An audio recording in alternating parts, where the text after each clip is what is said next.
Start. Mr.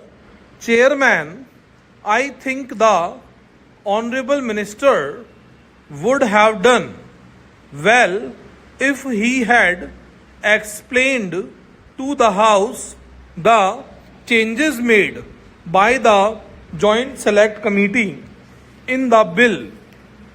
I think it is the duty of the Minister when important changes are made to come and explain what is the real significance and import of those changes. Anyway, coming to the bill proper, though some important changes are made in any respects, I think that it needs to be improved. If the social objective of this bill is taken into consideration, the government has not done well in not incorporating the social objective that had been set forth by Parliament in practice and bringing it into reality in this particular bill. Sir, it is very necessary for us to profit from the experience of highly industrialized and advanced countries. At the same time, we cannot copy the methods that were evolved by those countries. We cannot copy the principles that were evolved in an entirely different context and transplant them here. Trademark is a type of industrial property. The ownership of trademark has developed entirely in a different context in England, in America, in Australia, and other countries. When the capitalist economy was thought to be sacrosanct, when it was considered that nothing could be done against the ownership of a particular property, these principles were evolved. Here, when we have set before us the social objective of stabilizing a socialistic pattern of society, when we have decided to have, besides a heavy industries sector, a cottage industries sector and a small industries sector, it is perfectly obvious that we cannot transplant those principles and ideas without the necessary modifications. If we look at the bill, it will be perfectly obvious that though the Joint Select Committee has amended it to some extent, as far as this important aspect is concerned, it has ignored the fundamental or the basic objective.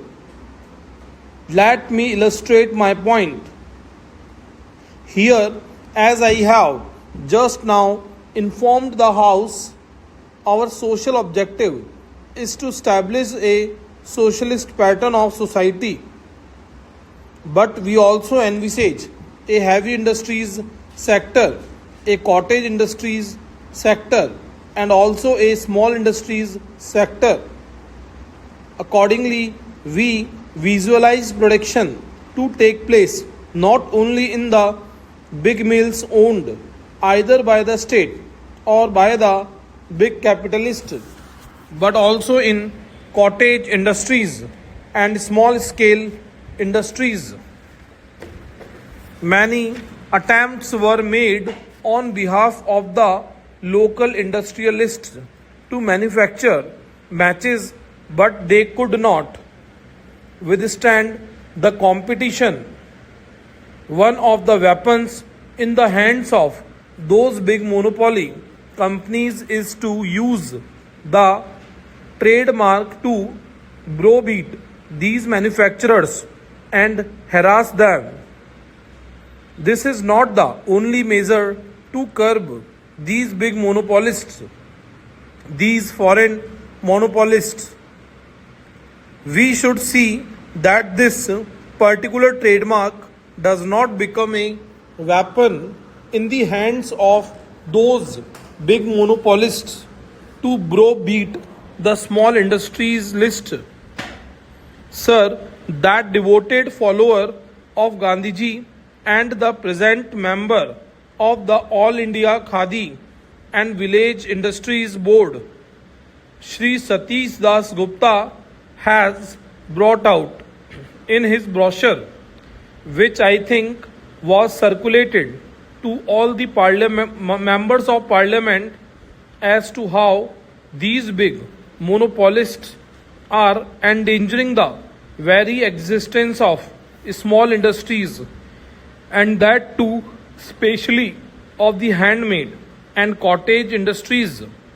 So when it comes to that, no specific effort has been made by the government to see that this particular branch of industry and the products produced by that industry are given due protection.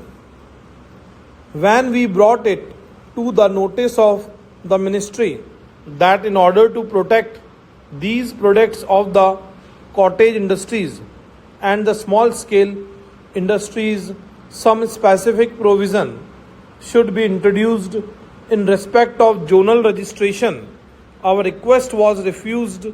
It has been argued that since the provision has already been made for the limitation of this trademark to a particular territory, no necessity exists for this zonal registration. But if we examine this thing, sir, we can perfectly understand that the registrar has got the power to limit the jurisdiction